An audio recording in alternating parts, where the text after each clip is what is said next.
Hello, my name's Emma Gibson. I'm writing a play at the moment called the Pyjama Girl play, and I keep meaning to blog about it and keep failing to blog about it and keep thinking that the last thing I want to be doing is writing about something that I'm writing. So I've decided to cheat, and I think this will be faster. Hopefully, I'm not planning on editing, and the powers of modern technology mean that I can upload this quite quickly. The play's set in the 1930s, and so the contrast between information now and information then, and the speed with which information is available is obviously something that's been weighing on my mind lately. There was a film made about the Pyjama Girl, and it was quite a challenge to actually have that made and to have it screened. So for me to be able to do this from the comfort of my own home, after I've just come home from a burlesque show, I should point out I don't normally look quite so glamorous, I think is really interesting. The Pyjama Girl was a girl who was brutally murdered and found by the side of a road just outside Albury in 1934. No one could identify the body, and she was preserved and stored at the Sydney University's Anatomy School for 10 years before a man was finally arrested for the girl's murder, who at the same time was identified as his wife. Subsequent evidence suggests that perhaps she was not the Pyjama Girl. Growing up in Albury Wodonga, it was a sort of a mythical tale, and it was always present in my life. And about 18 months ago, I had the opportunity to start working on a play, which at the time was going to be very heavily research informed, and it still is.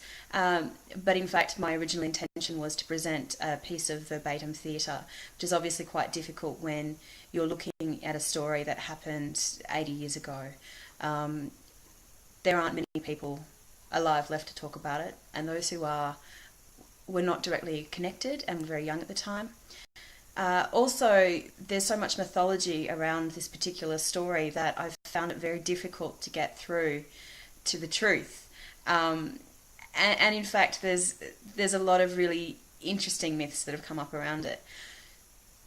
One of the other things that interests me in working on this play is the way that murder is viewed as entertainment, and certainly it was a front page story. It was scandalous. And it had obviously, this amazing name, the Pyjama Girl, this girl who was found by the side of the road wearing nothing but yellow silk pyjamas, which may or may not have been yellow, and they may not have actually been pyjamas, but yellow scraps, or some kind of scrap, believed to be made of satin, which at the time was quite rare. So I guess over the last 18 months, I've been doing creative developments with Hot House Theatre in Albury, who's producing the show later this year.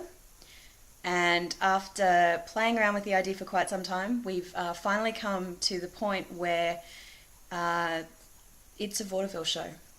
That's how it's framed. That's the world in which the characters inhabit, and that's how we tell the story through vaudeville, which was, of course, a popular entertainment of the time, which is a reflection again on the way that murder is viewed as entertainment, but also provides a bit of a historical context in presentation style. And allows us to do things with the script that we wouldn't have been able to do otherwise. So working with the ensemble and working with Hot House, I've just come back from a creative development and doing more research. There's still quite a lot of research to do. But that's where it's sitting at the moment. It's going to be a vaudeville show. It's going to be a spectacle. Because that's what happens when a beautiful woman is murdered. There's this role of media and there's outrage, and there's lots of talk about details, and there's lots of theorising about what happened and why it happened and who did it. There's less talk about the underlying issues, the things that are less sexier, the fact that, here we are 79 years after this, and women are still being murdered, people are still being murdered. All sorts of horrible things are still happening. One of the things I've noticed looking at old newspapers, for example, is that while the world around us has changed, the way we live has changed quite a lot, our access to technology and information, the way we communicate, our quality of life, human beings actually haven't changed a whole lot. So my intention is to bring you updates where I will not look as glamorous as this, and will hopefully be a little bit more articulate than this and specific, to take you through the process of the behind the scenes, and more about that next time. I'll talk to you soon.